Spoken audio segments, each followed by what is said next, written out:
मंजिल का कमरा, साल 2010। अजय नाम का एक लड़का इंजीनियरिंग की पढ़ाई के लिए एक छोटे से शहर में आया। उसे जिस कॉलेज में दाखिला मिला, वहाँ का हॉस्टल बहुत पुराना था, अंग्रेजों के ज़माने का बना हुआ। हॉस्टल का नाम था विवेक छात्रावास और इसमें कुल 4 मंजिलें थीं। अजय को चौथी मंजिल पर कमरा नंबर 409 मिला। जब वो पहली बार उस कमरे में गया तो उसे कुछ अजीब लगा। कमरा काफी ठंडा था, जबकि गर्मी का मौसम था। दीवारें फटी हुई थीं और कोनों में मकड़ियों के जाले लगे थे। लेकिन उसने सोचा, पुराना हॉस्टल है, सब ऐसा ही होगा। लेकिन उसे नहीं पता था, कमरा 409 कभी किसी को चैन से नहीं रहने देता। पहले कुछ दिन ठीक रहे,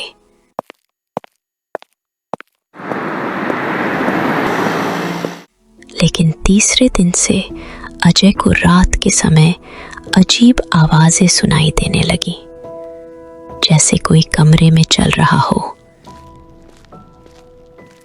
जैसे कोई दरवाजे के पीछे खड़ा हो। एक रात अजय किताब पढ़ रहा था, तभी उसकी खिड़की अपने आप खुल गई और बाहर से किसी लड़की की धीमी धीमी हंसी सुनाई दी।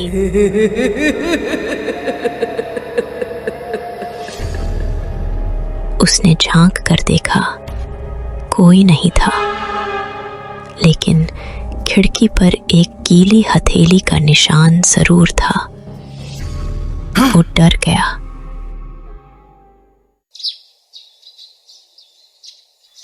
अगले दिन उसने वार्डन से पूछा, सर, इस कमरे में पहले कौन रहता था?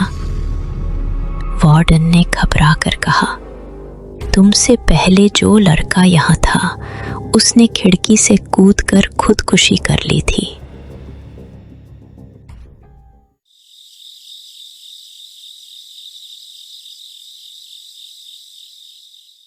अजय को उस रात नींद नहीं आई। उसे कुछ महसूस हुआ, जैसे कोई कमरे में है। उसने पूरा कमरा खोजा,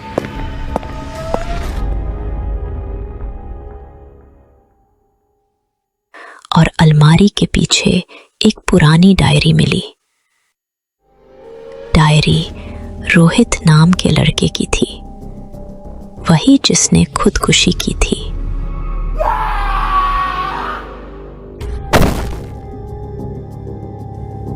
डायरी में लिखा था, मैं रोज उसे देखता हूँ, सफेद साड़ी में एक लड़की जिसकी आंखें नहीं है, सिर्फ काले गड्ढे।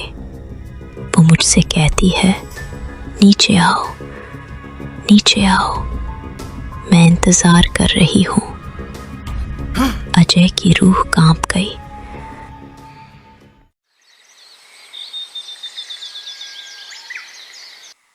अगले ही दिन उसने हॉस्टल बदलने की सोची, लेकिन वार्डन ने कहा, अभी कमरा खाली नहीं है, 1-2 दिन रुक जाओ। अजय की हालत बिगड़ने लगी। रात के ठीक 3 बजे कमरे की लाइट अपने आप बंद हो गई। अंधेरे में उसे खिड़की से कोई घूरता दिखा। एक लड़की, बिना आंखों के चेहरा, खून से सना हुआ। अजय चीखने लगा। उसने खिड़की बंद करनी चाहिए, लेकिन लड़की कमरे के अंदर आ गई। उसने कहा, मैं रोहित को लेने आई थी, लेकिन अब तुम हो, चलो मेरे साथ।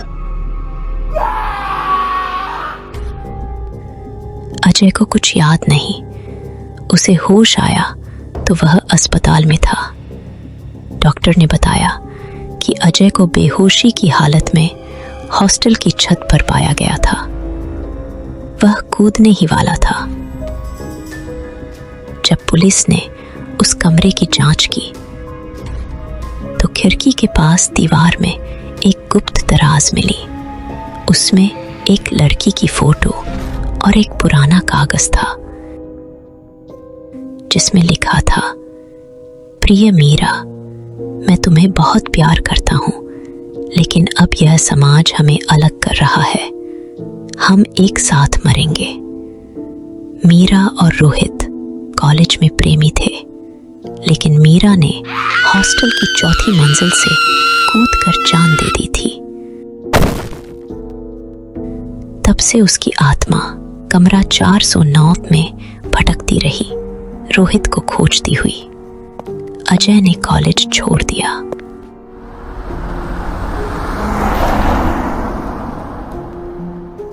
हॉस्टल में कमरा 409 हमेशा के लिए बंद कर दिया गया।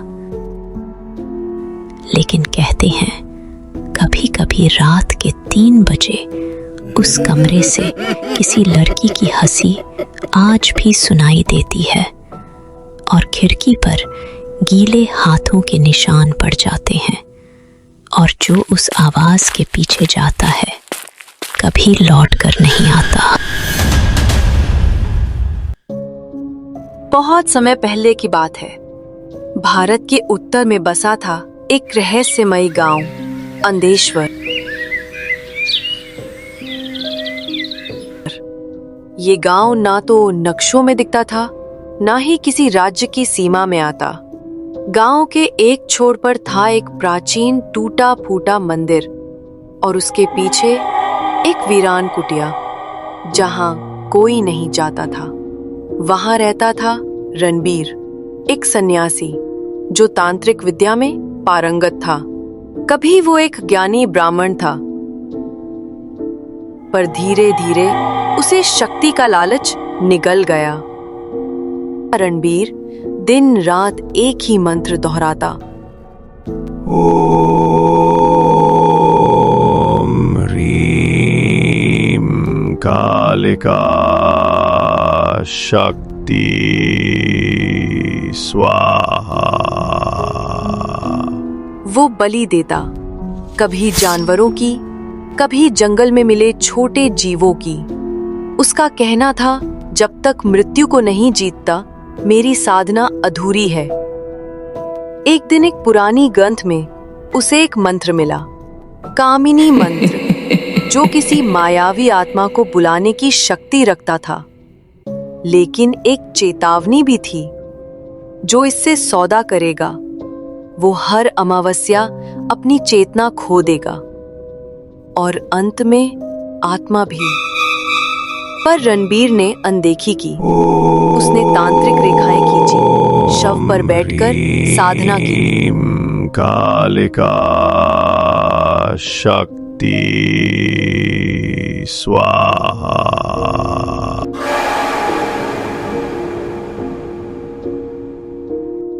और आधी रात को एक छाया प्रकट हुई। अंधेरे में एक परछाई उभरी। उसकी आंखें रक्त जैसी चमकती थीं। मैं शक्ति देती हूँ, पर हर अमावस्या को मैं तेरी आत्मा मांगूंगी, माना? रणबीर ने सहम कर कहा, दे दूंगा, पर मुझे अमरत्व दे दो। सौदा पूरा हुआ। रणबीर की शक्ति बढ़ने लगी।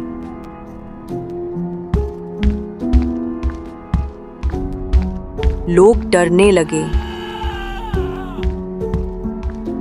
एक रात उसने गांव के पंडित को चेताया, अब इस गांव का रक्षक मैं हूं, मंदिर भी मेरा है।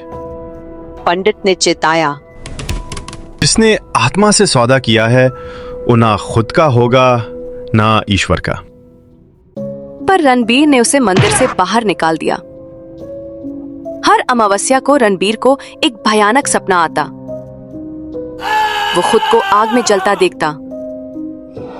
आत्मा उसे खींचती। उसकी आंखें सफेद हो जाती धीरे धीरे उसका चेहरा विकृत होने लगा।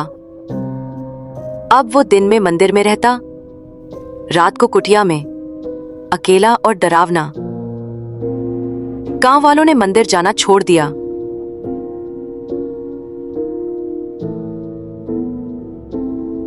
एक साल बीत चुका था। अब रणबीर बिल्कुल पागल हो चुका था। उसने आत्मा से प्रार्थना की, मुझे मुक्त कर दो, मैं सौदा तोड़ना चाहता हूं।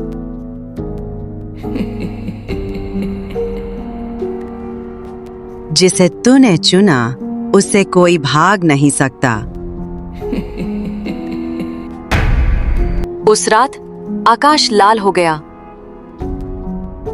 मंदिर की घंटियां अपने आप बजने लगी। झोपड़ी से आग की लपटें निकली। सुबह गांव वालों ने देखा, झोपड़ी राख बन चुकी थी। मंदिर के शिवलिंग पर खून के छींटे थे। रणबीर कहीं नहीं था।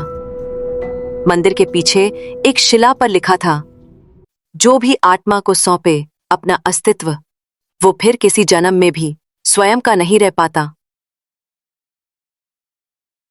हर अमावस्या की रात अगर कोई उस मंदिर के पास से गुजरे तो वो काली परछाई उसे घूरती है, और अगर उसकी नजरें मिल जाएं तो उसकी आत्मा भी कहीं खो जाती है। सीख: शक्ति मांगो लेकिन संयम के साथ। सौदा ईश्वर से करो,